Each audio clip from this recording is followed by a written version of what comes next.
Dan apa perkara yang telah diberikan, segala keputusan yang telah diberikan oleh baginda Nabi Muhammad SAW, mereka dapat terima sepenuhnya.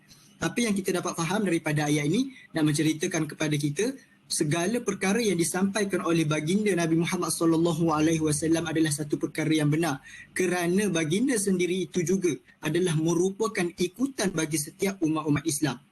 Begitu jugalah baginda Nabi Muhammad SAW bersabda dalam satu hadis, la yu'minu ahadukum hatta yakuna hawa taba'an lima jitu. Tidak beriman seseorang itu selagi mana diri dia, keinginan dia tu tidak dapat berbetulan ataupun tidak dapat follow dengan apa yang disampaikan oleh baginda Nabi Muhammad SAW.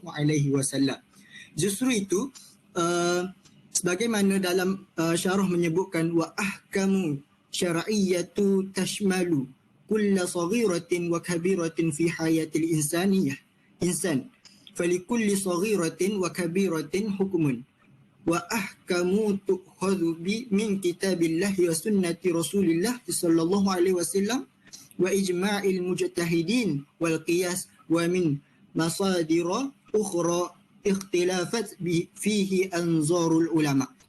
Begitu jugalah apa yang kita dapat simpulkan bahawasanya ketetapan hukum merangkumi setiap perkara yang kecil ataupun setiap perkara yang besar. Syariat yang Allah turunkan kepada kita ini bersifat syumul, yakni merangkumi semua kehidupan kita bagi seseorang, setiap umat manusia. Kerana setiap peraturan yang telah ditetapkan oleh Allah SWT itu diambil daripada kitab-kitab Allah, yakni Al-Quran, dan dibawakan oleh baginda Nabi Muhammad SAW melalui sunnah dan mengikut ijma' para ulama' yang bersepakat atas sesuatu hukum itu, dan juga mengikut kias yang telah disepakati juga oleh para ulama'-ulama'. Dan daripada sumber inilah dapat kita natijahkan bahawasanya perkara-perkara yang tertakluk kepada kita, segala syariat yang telah ditetapkan kepada kita itu adalah berdasarkan sumber-sumber yang qat'iyah. Seterusnya saya persilakan sahabat saya yang lain untuk sambung perbincangan pada kali ini. Wallahu a'lam.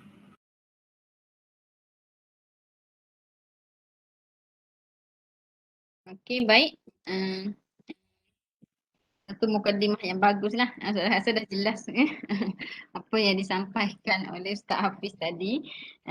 Hari ini kita masuk kepada topik berkaitan dengan hukum taklid imam, ataupun kita kata berkaitan dengan hukum taklidu al-a'imah. Okey, jadi di awal mukadimahnya tadi Hafiz dah terangkan dengan jelas, cuma ada sedikit pembetulan bacaan ayat Al-Quran tadi, mungkin Hafiz tak terperasan kot. Ustazah dengarlah kalau salah Ustazah dengar, tapi apa yang saya dengar surah An-Nisa ayat 65 tadi, fi anfusihim harajan mimma qadaita wa yusallimu taslima. Tapi mungkin ada sedikit kena betulkan sikit macam saya dengar tadi Hafiz sebut hajaron, sebab dia dekat sangat hurufnya, ha dengan ja tu mungkin tertukar tadi lah. Okey, jadi berdasarkan ayat Al-Quran dan juga hadis yang disebut oleh sahabat antum tadi tentang hukum hakam syariat Islam ini meliputi semua perkara, sama ada yang kecil dan besar dalam urusan kehidupan kita manusia.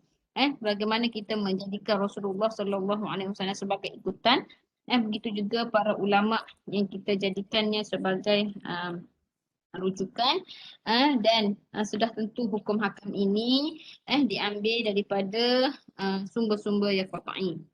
Okey, bagaimana yang telah disebutkan tadi. Okey, boleh teruskan Muallim? Silakan sahabat saya yang lain untuk sambung perbincangan pada kali ini. Wallahu a'lam. Bismillahirrahmanirrahim. Assalamualaikum warahmatullahi wabarakatuh. Nama saya Muhammad Syazwan Muhammad Sofi. Nombor metrik 058345. InsyaAllah saya akan sambung terjemah kitab Mukhtasar Mufid pada muka surat 144 pada perenggan yang kedua yang bermula dengan وَإِحَاطَةُ بِتَفْسِيرِ الْقُرْآنِ وَإِحَاطَةُ بِتَفْسِيرِ الْقُرْآنِ وَمَعْرِفَةُ الصَّحِيحِ مِنْ غَيْرِهِ فِي السُّنَّةِ والوقوف على المجمع عليه من المسائل ومعرفة Memang bunyi muzik warna tu. Background. Sound background tu yang macam mana tu?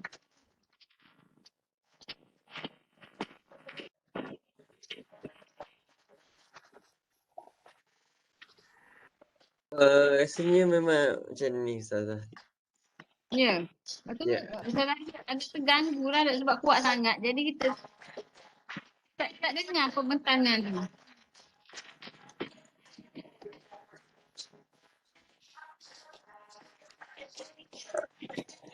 Kuat sangat sound tu.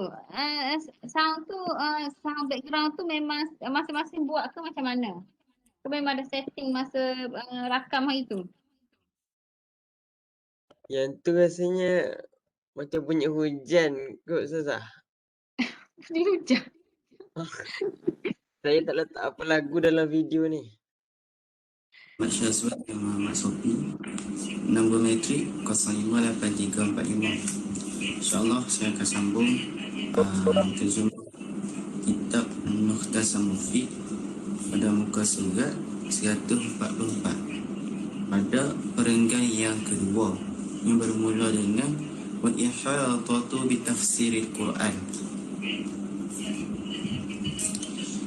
Wal-Ihatatu Bitafsiril Quran wa ma'rifatus sahih min ghairihi fi sunnah wal wuquf 'ala al-mujma'i 'alayhi min al-masail wa ma'rifatu turukil qiyas wa mada hujjatu baqiyatil masadir laisa bil amril yasir 'ala ghairil mutakhassis wal mutakhassisuna mutafawituna fi dhalik. Maksudnya wal-ihadatu bitafsiril Quran, mengetahui tafsir Al-Quran, wa ma'rifatus sahih, mengetahui perkara yang betul, min ghairihi fi sunnah, dari yang lain dalam sunnah, wal wuqufu 'ala al-mujma', berdiri di atas ijma' alaihi min al-masail, dalam masalah, wa ma'rifatu turukil qiyas, dan mengetahui kaedah qiyas ataupun cara pengukurannya, wa mada hujjiyati baqiyatil masadir, dan sejauh manakah kesahihan sumber yang lain, laisa bil amril yasir, tidaklah perkara itu mudah, ala ghairil mutakhassisu, ke atas orang yang bukan pakar, wal mutakhassisuna mutafawituna fi zalik, dan orang yang pakar berbeza pula dengan hal yang demikian itu. Assalamualaikum warahmatullahi wabarakatuh. Saya Adam bin Nur Effendi, nombor matrik 058842. Sekarang saya akan sambung penerangan sahabat-sahabat saya yang sebelum ini. وقد برز من بينهم علماء كبار أجمع أهل السنة على فضلهم وارتضى العلماء أقوالهم ومناهجهم. Dan di antara mereka telah muncul ulama-ulama muktabar di kalangan ahli sunnah, di mana pemikiran ataupun pandangan hukum mereka diterima, walau bagaimanapun ia tidak sampai mempengaruhi akidah. Hanya perbezaan dari segi pandangan fiqh, namun tidak pada akidah. Wahum, dan mereka adalah Al-Imam Malik bin Anas, wal-Imam Abu Hanifah An-Nu'man bin Sabit, wal-Imam Abu Abdullah Muhammad bin Idris Asy-Syafi'i, wal-Imam Abu Abdullah Ahmad bin Hanbal. وهناك أئمة غيرهم مثل السروي وابن عيينة والأوزاعي، لكن مذاهبهم لم تنقل إلينا بالطريقة العلمية التي نقلت بها mazahibu al-a'immati al-arba'ati walam tunaqqah kam nukihat al-mazhab al-arba'ah. Dan ada juga imam-imam yang lain seperti Al-Tharwi, Ibnu Uyainah dan Al-Auza'i, tetapi pandangan mereka tidaklah disampaikan kepada kita secara ilmiah dan tidak tergolong di kalangan pandangan empat mazhab yang muktabar. Wallahu a'lam.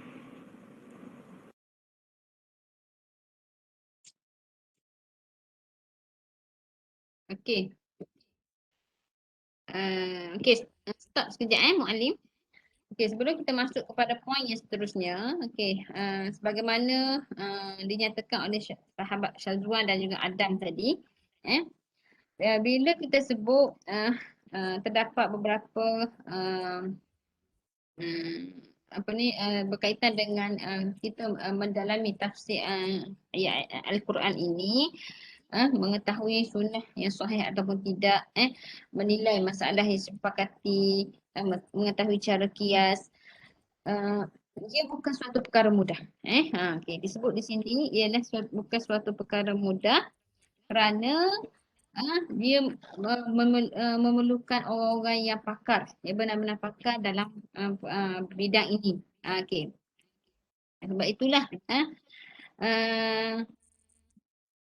bagi mereka yang kalau kita kata bukan pakar dalam bidang ini dan tidak mampu untuk kita kata mengetahui sumber-sumber secara berautoriti, dari segi tafsir ayat-ayat Al-Quran ini bukan senang untuk dilaksanakan. Kerana itulah bukan sekadar kita kata dari segi tafsir sajalah, ijtihad para ulama juga, kias dan sebagainya, ia memerlukan kepakaran dari bidang itu sendiri. Contohnya kita kata bidang fiqh, bidang usul fiqh, dan juga yang paling penting juga mereka alim dalam bahasa Arab. Kerana itulah disebut oleh sahabat kita tadi, antara empat mazhab disebut kepada kita mazahib al-a'immah al-arba'ah, empat mazhab yang kita kata yang utamalah, mazhab besar, dan iaitu terdiri daripada Imam Malik bin Anas, Imam Abu Hanifah, Imam Asy-Syafi'i sendiri, iaitu Imam Abu Abdullah Muhammad bin Idris Asy-Syafi'i, dan juga Imam Ahmad bin Hanbal, dan nama sebenarnya ialah Abu Abdullah Ahmad bin Hanbal. Dan Adam juga sebut tadi Imam Thawri, Al-Thawri, Ibnu Uyainah dan Auza'i ini, tapi mazhab mereka tidak sampai kepada kita secara ilmiah lah. Okey, walaupun kita ini kita kata pengikut mazhab Syafi'i, kita tidak menafikan mazhab Maliki, mazhab Hambali, dan juga mazhab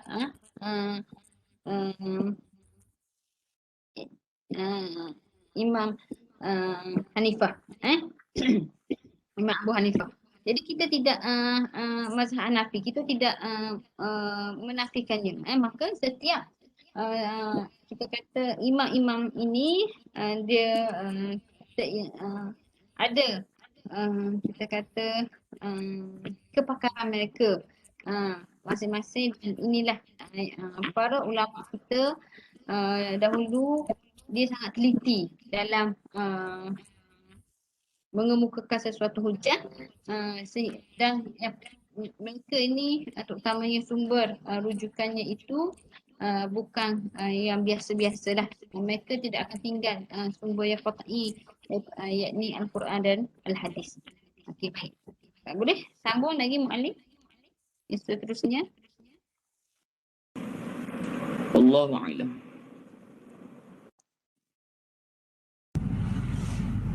A'udzubillahi minasyaitonirrajim. Bismillahirrahmanirrahim. Assalamualaikum warahmatullahi wabarakatuh. Nama ana Muhammad Naufal Hafiz binti Fiza. Nombor metrik 058253. Saya akan membentangkan kitab Mukhtasar Mufid muka surat 144 perenggan yang ketiga. لذا وجب على غير المجتهد أن يقلد أحد المذاهب الأربعة ويعمل بها في أمور العبادات والمعاملات وغيرها.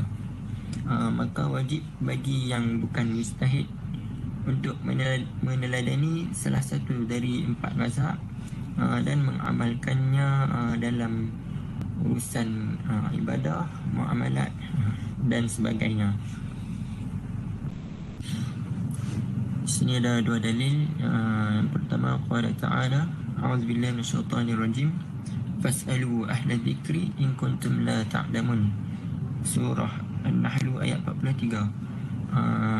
Maksud dia, maka bertanyalah kepada orang yang mempunyai pengetahuan jika kamu tidak mengetahui. Ini dia abang kata, kalau kita tak tahu, kena tanya orang. Orang kena kata, kalau tak tahu jangan buat apa lah tahu lah. Gitu. Dalil yang kedua, a'udzubillahi minasyaitonirrajim, walau rudduhu ila ar-rasul wa ila ulil amri minhum la'alimahu alladhina yastanbitunahu minhum. Surah An-Nisa ayat 83. Maksud dia, apabila mereka menyerahkannya kepada Rasul dan ulil amri di antara mereka, sudah tentu orang-orang yang ingin mengetahui kebenarannya akan dapat mengetahuinya secara rasmi daripada Rasul dan ulil amri tersebut. Fa'ahlul istinbati humul marji'u ba'da Rasulillah sallallahu alaihi wasallam. Maka ahli istinbat ni, mereka ni ialah merupakan panduan ataupun rujukan selepas Rasulullah sallallahu alaihi wasallam. Bal fi kulli ilmin min al-ulum yujadu mutakhassisun mutabahhirun wa ghairu mutakhassisin. Bahkan pada setiap ilmu itu pasti mempunyai pakar dan bukan pakar. Wala budda an yarji'a ghairul mutakhassisi ila al-mutakhassisi fima ashkala alaih. Dan tidak dapat tidak, yang bukan pakar ni mesti kembali ataupun merujuk kepada pakar dalam perkara yang dia keliru. Contoh dia, kereta rosak. Kalau kereta rosak takkan nak panggil doktor, mesti panggil pomen kan. Macam tu lah. Lebih kurang macam tu lah. Allahu a'lam. Assalamualaikum warahmatullahi wabarakatuh. Assalamualaikum warahmatullahi wabarakatuh. Okey, sambung sikit lagi Mak. Sikit lagi. Sebelum masuk kepada Assalamualaikum warahmatullahi wabarakatuh. Assalamualaikum warahmatullahi wabarakatuh. Nama Muhammad Firas Khalid bin Faizan, nombor metrik 058547. Jadi kita sambung lagi. Wa min a'immatul muslimin fi ilmu tauhid Abu Hasan Asy'ari wa Abu Mansur Al-Maturidi. Dan daripada ikutan orang-orang Islam ataupun umat Islam dalam ilmu tauhid ialah Abu Hasan Asy'ari dan Abu Mansur Al-Maturidi. Fi ilmu tasawuf Abu Qasim Al-Junaid Muhammad. Manakala di dalam ilmu tasawuf ialah Abu Qasim Al-Junaid bin Muhammad. Wa tasawufu kama arafahu Sya'rani al-amalu bil ilmi. Dan tasawuf seperti mana yang diketahui oleh pengikut-pengikut Abu Hasan Al-Asy'ari ataupun Asy-Sya'rani ialah al-amalu bil ilmi, iaitu beramal dengan ilmu. Was-sufiyyatu hum ulama'ut tarbiyah fil Islam. Dan nak kata kesufian mereka ini ulama tarbiyah dalam Islam, yu'allimuna an-nas bi tariqatin amaliyatin kaifa ya'maluna bi 'ulum syariah wa kaifa ya'buduna Allah ka'annahum yarawnahu. Mereka ini mengajar manusia dengan cara beramal seperti mana mereka ini beramal dengan ilmu-ilmu syariah, seperti mana mereka ini menghambakan diri kepada Allah seolah-olah mereka ini melihatnya. Wa kaifa takhallawna al-akhlaqiz zamimah wa ويتحلون بالأخلاق الحميدة. Dan seperti mana mereka ini membebaskan diri daripada akhlak-akhlak yang tercela dan memaniskan diri dengan akhlak-akhlak yang terpuji. Wa umdatuhum kitabullah wa sunnatun nabiy sallallahu alaihi wasallam wa akhlaqus salafis salih.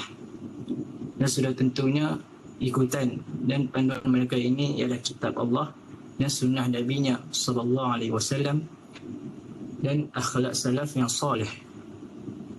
وما نسب إلى التصوف مما يخالف الشريعة وليس من التصوف ولا من الإسلام.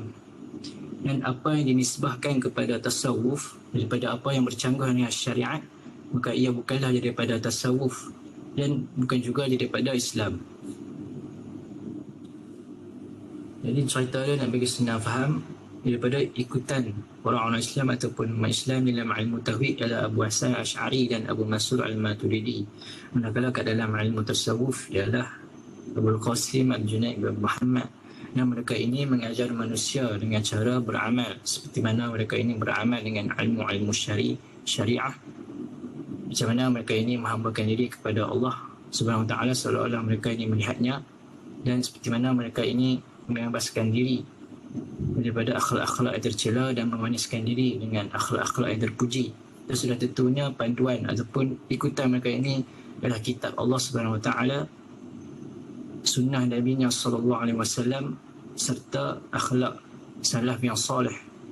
Dan nak cerita apa lagi kat sini, apa-apa yang dinisbahkan kepada tasawuf daripada apa yang bercanggah dengan syariat, maka ia bukanlah daripada tasawuf dan bukan juga daripada Islam. Jadi itu saja daripada saya. Syukran. Assalamualaikum warahmatullahi wabarakatuh. Waalaikumsalam warahmatullahi wabarakatuh. Okey. Saya akan ulas dua perkara di sini. Yang pertama tadi sahabat Anton Naufal dah terangkan tentang dua dalil daripada ayat Al-Quran yang menjelaskan kepada kita tentang bila mana kita tidak mengetahui sesuatu perkara, kita tanyalah kepada ahlinya. Naufal bagi analogi tadi. Kalau kereta rosak, takkan panggil doktor lah. Kena panggil komen lah. Naufal boleh baiki kereta lah. Naufal? Tak. Ada tak Naufal tu? Jadi,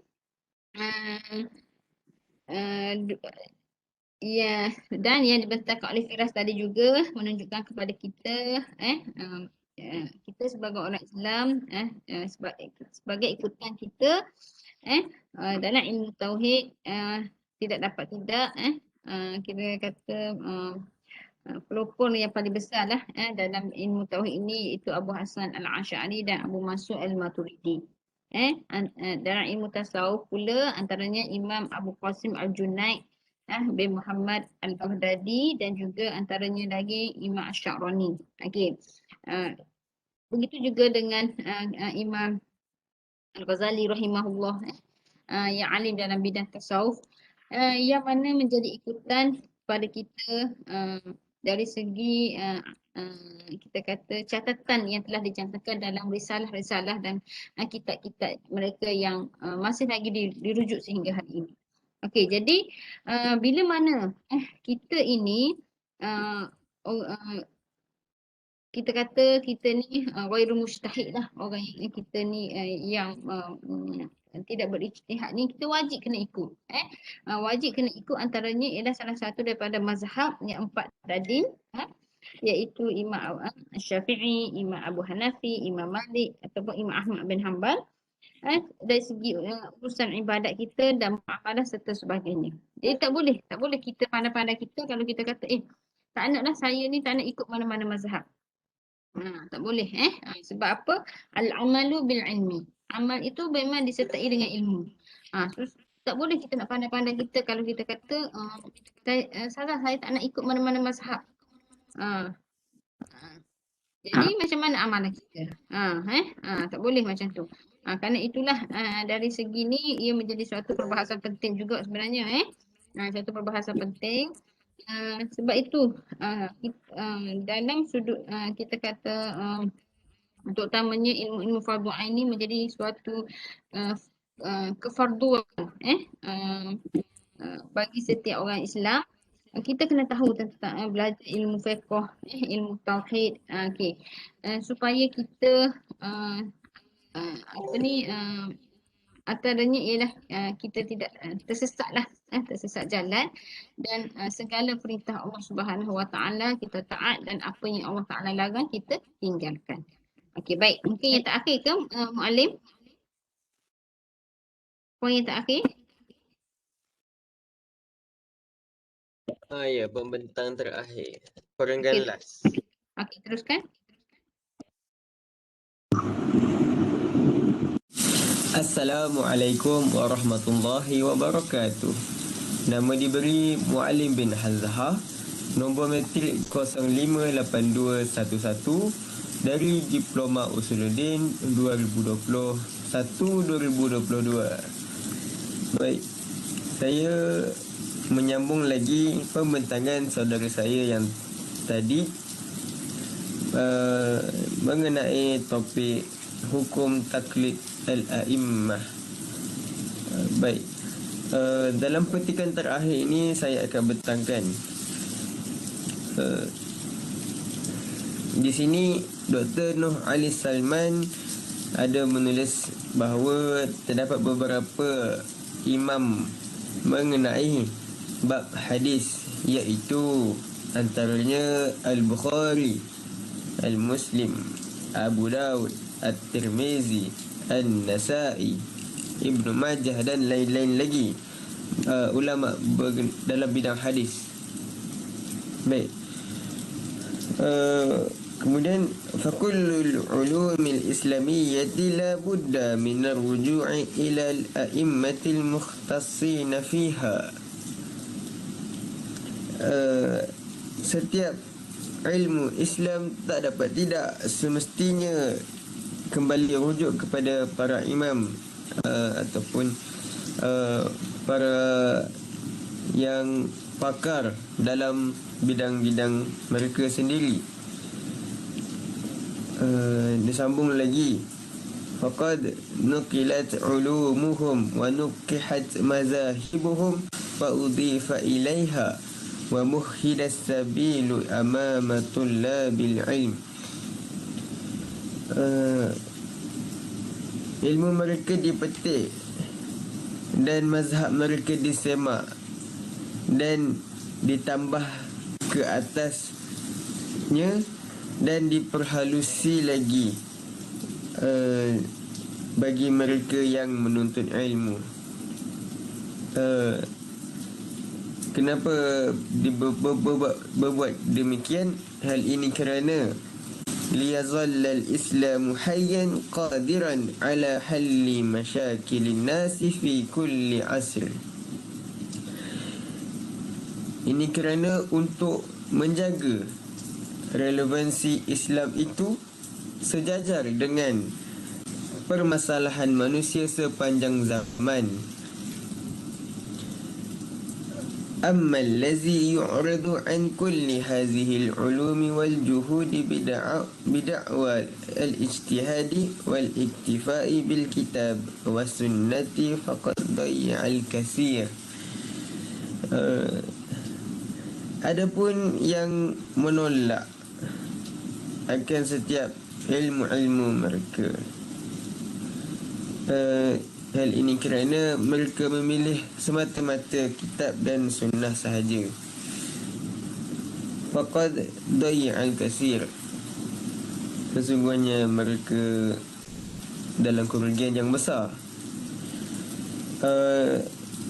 Di penghujung ayat, Dr. Nuh Ali Salman menulis bahawa wahal wasala ilaina al-kitab wa sunnatu illa an tariqi haula'i al-a'immati wa talamizihim wa asatizatihim. Dan adakah sampainya ke atas kita zaman yang sekarang kitab dan as-sunnah melainkan melalui para imam dan murid-muridnya dan guru-gurunya. nak dikatakan di sini Dr. Nuh Ali Salman mempersoalkan semula bagi mereka yang menolak akan ajaran-ajaran imam-imam yang masyhur itu, akan sampai ke Al-Quran dan As-Sunnah sekiranya tanpa melalui para imam dan anak-anak muridnya, dan kemudian anak-anak muridnya menyampaikan kepada anak-anak muridnya yang lain, dan begitulah kepada generasi-generasi yang seterusnya. Dan nak dikatakan adakah wajar kita mempersoalkan keilmuan para imam-imam besar mengenai bidang-bidang mereka tersendiri, yang mana saya bacakan mengenai imam-imam hadis. Baik, sekian saja daripada kumpulan kami. Saya sudahi dengan wabillahi taufiq wal hidayah. Wassalamualaikum warahmatullahi wabarakatuh. Okey, stop sini sekejap. Poin ni dulu, Muallim. Okey, Muallim mengakhiri pembincangan daripada kumpulan 7 petang ini. Okey, tadi Muallim dah sebut kepada kita ulama hadis lah, ataupun tokoh Islam dalam bidang hadis yang tidak asing lagi, yang selalu kita dengar, Imam Bukhari, Imam Muslim, Imam Abu Dawud, Imam At-Tirmizi, Imam An-Nasai dan juga Ibnu Majah. Kalau dalam sunan disebut sebagai sunan sittah. Okey. Dan memang kita tak nafikan dah, sepatutnya kita sebagai orang Islam inilah kita mesti rujuk kepada tokoh-tokoh yang telah disebut tadi dalam bidang fiqh, bidang tauhid, bidang ilmu tasawuf dan juga ilmu hadis. Dan sebagai terutamanya dalam kita menghadapi cabaran dunia hari inilah, yang sangat mencabar, dunia yang penuh dengan pancaroba ini, kalau kita tak jadikan kita kata kalam ulama, ilmu daripada para ulama ini sebagai rujukan selain daripada Al-Quran dan As-Sunnah sebagai panduan hidup kita, sangat rugilah, sangat rugi. Benar sebagaimana Muallim sebut, sehingga musannif sebut kepada kita, tidakkah Al-Quran dan As-Sunnah ini sampai kepada kita je melalui tokoh-tokoh Islam ini bersama murid-murid dan guru mereka, sehinggalah sampai kepada kita generasi hari ini. Kalaulah kita orang-orang yang hanya berpaling, mereka yang kita kata berpaling lah daripada bentuk ilmu ini, dan kita kata berijtihad hanya semata-mata Al-Quran dan As-Sunnah sahaja sudah memadai. Kalau mereka baca, mereka rujuk, tak apa. Takut hanya semata-mata menjadi perbualan di mulut sahaja tanpa mengamalkan apa yang terkandung daripada Al-Quran dan Al-Hadis. Sangat rugilah, sangat rugi. Jadi kita, antum juga sendirilah sebagai student FTI, sangat beruntung sebenarnya. Kalau di peringkat diploma ni boleh dikatakan dari segi ilmu hadis, ulumul Quran, akidah Islamiyah, fiqh muamalah, fiqh, ilmu fiqh, usul fiqh dan sebagainya, boleh kita katakan merangkumi setiap semester itu, ataupun daripada semester 1 hingga semester 6 ini ada semua ilmu berkaitan bidang ini. Jadi kena beramal lah, sebab tu disebut oleh Asy-Syarani kepada kita al-ilmu al-amal bil ilmi, beramal itu dengan ilmu. Alhamdulillah lah Allah Ta'ala tempatkan kita dalam bidang pengajian Islam ini, dan banyaklah ilmu-ilmu daripada para alim ulama, bidang fiqh, bidang tauhid, usuluddin, bidang tasawuf, bidang hadis yang kita ambil cedok ilmu mereka. Okey, alhamdulillah ala kulli hal. Wallahu a'lam bissawab. Okey.